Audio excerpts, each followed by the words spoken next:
Praneeth group వారి group park Spanish model triplex Vilas Dundigal Gagillapur. మరిన్ని వివరాలకి ఈ కింద నంబర్ ని సంప్రదించండి. రామసముద్రం మండలం అరికిలి పంచాయతీ. ఇప్పుడు ప్రస్తుతానికైతే ముందు అరికిలి ఉన్నది, ఇప్పుడు మానవరిపల్లి పంచాయతీ. మా చిట్టుమారిపల్లి గ్రామంలో ఒక 10 నెలల నుండి ఒక దారి సమస్య గలాట జరుగుతూనే ఉంది.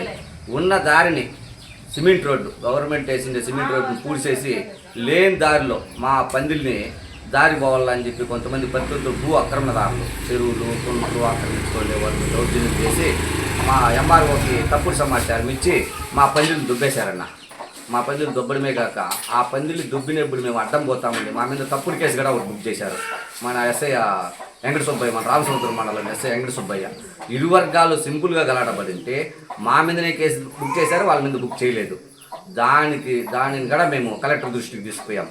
కలెక్టర్ దృష్టికి మా పందిలు దుబ్బిందే మొత్తం కలెక్టర్ దృష్టికి తీసుకుపోతే ఎంఆర్ఓని డైరెక్ట్గా మన రాయచోటికి పిలిపించి మా రికార్డులంతా పరిశీలించి అమ్మ వాళ్ళంతా ఆల్ ఓకే, రికార్డులు ఉన్నాయి, సెటిల్మెంట్ ల్యాండ్, నువ్వు పోకూడదు, వాళ్ళు దుబ్బేసిన పందులు ఎలా ఉండిందో అలా పెట్టించేయని చెప్పాడన్న.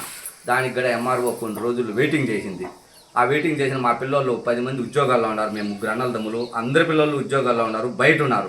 మేము ఉండేది మా తల్లిదండ్రులు, మేము పెద్దోళ్ళు మాత్రమే ఇంట్లో కాడ ఉండేది. ఆ పిల్లలు వచ్చి ఎంఆర్ఓ ఆఫీసులో డ్యూటీ చేసుకుంటానే కూర్చునేసినారు. నువ్వు పందులే ఇచ్చేదాకా కలెక్టర్ గారు చెప్పారు కదా మేడం, మీరు వచ్చేదాకా మేము ఇక్కడే డ్యూటీ చేసుకుంటామని కూర్చునేసినారు.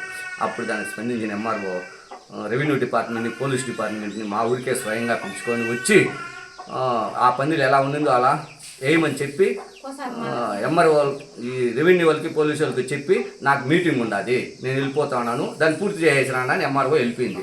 ఎంఆర్ఓ పోత ఏం చెప్పిందంటే ఈ పందుల జాగాలోకి మీరు రావద్దండి, ఈ పందులు దాటి వీళ్ళు రారు అని చెప్పేసి వెళ్ళిపోయిందన్న.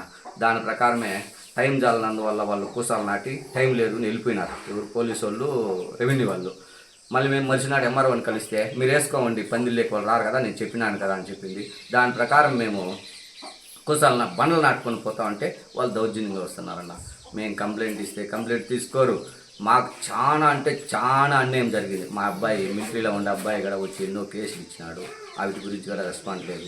ఇప్పుడు మా అబ్బాయి అక్కడ మనకి యుద్ధం జరుగుతుంటే బార్డర్లో ఉండి మనశ్శాంతి లేక ఇక్కడ మా ఇంటికాడ ఏం జరుగుతుందో ఏమో మా వాళ్ళ మీద కేసు పెట్టారు, మా వాళ్ళ పరిస్థితి ఏమైందో ఒక్క అధికారి కూడా స్పందించలేదని చెప్పి కుంగిపోయి ఇప్పుడు వాళ్ళ హైకమాండ్తో కూడా మాట్లాడి హైకమాండ్తోనే ఒక వీడియో వేశారు.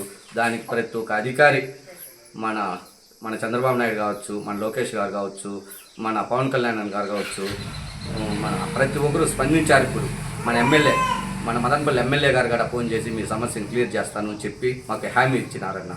మా సమస్య ఏమిరా అంటే మా చిట్టుమారిపల్లి గ్రామంలో 200/3 సర్వే నెంబర్లో 57 సెంట్లు మా పూర్వం మా పెద్దలయాం నుంచి కూడా వస్తున్నది భూమి. దాని ప్రకారము మా 57 సెంట్లు మాకు కొలిపించవలసినదిగా కోరుచున్నాం అధికారులని. అదేవిధంగా ఈ దౌర్జన్యం చేసే వాళ్ళని కఠినమైన చర్యలు తీసుకోవాలని కూడా మేము కోరుచున్నామన్నా. మాతో ప్రతి ఒక్క ఎవిడెన్స్ మా దగ్గర ఉంది. వాళ్ళని ఆపోజిట్ వాళ్ళు ఎవరు వస్తారంటే ముందరికి ఆడవాళ్ళని పంపించేస్తారు. ఆడవాళ్ళని ఈ ముందు పాత గాయాలు ఎవరన్నా తగిలించుకుంటే వాళ్ళని ముందరికి పంపించి, అంటే మేమేమన్నా వాళ్ళని అనల్లా, వాళ్ళు పడిపోవాలా, వాళ్ళు తగిలించుకోవాలా, ఆడవాళ్ళు వాళ్ళకి ఏమన్నా అంటే మా మీద కేసు పెట్టాలా, వాళ్ళ ఉద్దేశం అదే. ఆ బిగడ ప్రతి వీడియో తీసుకొని గమ్మున ఉండిపోయినాం. మేము అధికారులకి ఈ పోలీసు వాళ్ళకి ఏమైనా చెప్తే కేసు ఇంతవరకు తీసుకోలేదు వాళ్ళు. కాబట్టి మా అబ్బాయి మనిషి కుంగిపోయి ఆర్మీలో ఒక పక్క యుద్ధం, ఈ పక్క ఇంటి సమస్య, మా సమస్య ఎవరు తీరుస్తారు అనే మనోవేదన ఉండాలి. అయినా మా అబ్బాయికి మేము ధైర్యం చెప్తున్నాం, నువ్వు అక్కడ నీ విధులు నువ్వు కరెక్ట్గా నిర్వర్తించు, ఇది న్యాయం గెలిచేదాకా మేము పోరాడుతాం మోహన్, నువ్వు భయపడద్దు, నీ విధులు నువ్వు సక్రమంగా నిర్వహించి మన దేశ సేవ చేయవలని నేను మా అబ్బాయికి కూడా మా మోహన్కి కూడా నేను ఎంతో చెప్తున్నానన్నా. కానీ మా అబ్బాయి మనశ్శాంతి లేక చాలా కుంగిపోతున్నాడు. మాకు న్యాయం చేయాలని ఈ మీడియా ద్వారా మేము తెలియజేస్తున్నామన్నా. నారా చంద్రబాబు నాయుడు గారికి మరియు నారా లోకేష్ గారికి మరియు పవన్ కళ్యాణ్ గారికి చేరేంత వరకు షేర్ చేయమా. నేను దేశం కోసం ప్రాణాలైనా ఇవ్వడానికి నేను ఈ బార్డర్లో రెడీగా ఉన్నాను, కానీ నా కోసం నువ్వు ఒక్క హెల్ప్, ఈ వీడియోని షేర్ చేయమా ప్లీజ్. సార్, మా ఊర్లో కొంతమంది భూ కబ్జాదారులు సిమెంట్ రోడ్లు కనీసం 20 సంవత్సరాల నుంచి వాడుకలో ఉంటే వాటిని పూర్తి చేశారు. చేతబాది ఒక 100 సంవత్సరాల క్రితం ఏర్పాటు చేశారు సార్ మా గ్రామంలో తాగునీటి కోసం, దాన్ని పూర్తి చేశారు. అలాగే ప్రభుత్వ భూములు చాలా వరకు ఆక్రమించేసుకున్నారు. అండ్ ఇంతే కాకుండా చెరువులు కనీసం 10 ఎకరాల వరకు ఆక్రమించుకున్నారు. ఇవన్నీ అయిపోయాక మేము రెవెన్యూ అధికారులు కూడా ఎలాంటి స్పందించకపోవడం వల్ల వాళ్ళు గ్రామంలో ఉన్న పట్టాదారులపై దాడులు చేస్తూ వాళ్ళ పట్టా భూములు కూడా కబ్జా చేయడానికి ప్రయత్నిస్తున్నారు. మా అన్న బెంగళూరులో జాబ్ చేస్తాడు సార్, నేనేమో ఆర్మడ్ ఫోర్స్లో ఉన్నాను. ఈ క్రమంలో వాళ్ళు మా అమ్మ మా నాన్నకి ఎవరు ఇంటి దగ్గర తోడుగా లేరనేసి నా ల్యాండ్ని కబ్జా చేయాలనేసి మా ఫ్యామిలీ మీద దాడులు చేస్తూ ఎన్నో ఆక్రమణలు చేస్తున్నారు సార్. ఒక్కసారి ఈ ఫొటోస్ చూడండి సార్, ఏ విధంగా వాళ్ళు దాడులు చేస్తున్నారనేసి. కనీసం ఆడవాళ్ళను కూడా చూడకుండా వాళ్ళు ఎంతగా తెగ ఇచ్చి కత్తులు ఎత్తుకొని నరకడానికి పాల్పడుతున్నారు. రెవెన్యూ అధికారుల నుంచి పోలీసుల నుంచి నాకు ఏ విధంగా న్యాయం జరగకపోవడం వల్ల ఆర్మడ్ ఫోర్స్లో ఒక గ్రీవెన్స్ కేసు ఫైల్ చేసి నేను కలెక్టర్ ఆఫీస్కి మరియు ఐజీ ఆఫీస్కి లెటర్ పంపించాను సార్.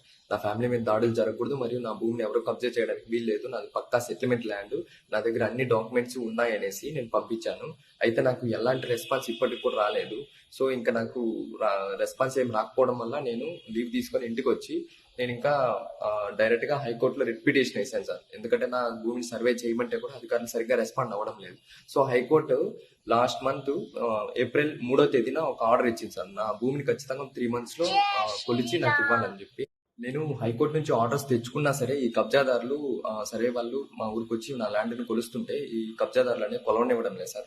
మా ఫ్యామిలీ మీద ఇప్పటికీ దాడులు జరుగుతున్నారు. కాబట్టి దయచేసి నేను నారా చంద్రబాబు నాయుడు గారిని మరియు లోకేష్ గారిని మన ఉప ముఖ్యమంత్రి పవన్ కళ్యాణ్ గారిని ఒక్కటే వేడుకుంటున్నాను సార్, దయచేసి నా ల్యాండ్ డాక్యుమెంట్స్ లో పక్కా సెటిల్మెంట్ ల్యాండ్ కాబట్టి వాటిని మీరు కూడా కావాలంటే ఒకసారి వెరిఫై చేసి నాకు న్యాయం చేయండి. నా హైకోర్టు ఆర్డర్స్ ప్రకారం నా భూమిని సర్వే చేసి నాకు ఇవ్వాల్సిందిగా నేను కోరుకుంటున్నాను.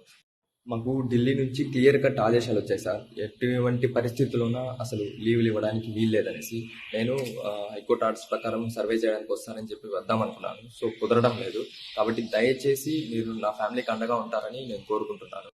మీడియా మిత్రులందరినీ నేను కోరుకునేది ఒకటే, దయచేసి ఈ వీడియో చంద్రబాబు నాయుడు గారికి మరియు మన పవన్ కళ్యాణ్ గారి వరకు చేరేంతలా మీరు ఈ వీడియోని షేర్ చేయాలనేసి మనస్ఫూర్తిగా కోరుకుంటున్నాను. ఇండియా పాకిస్తాన్ ఉద్రిక్తతలపై లేటెస్ట్ అప్డేట్స్ కోసం డౌన్లోడ్ చేసుకోండి RTV లైవ్ యాప్.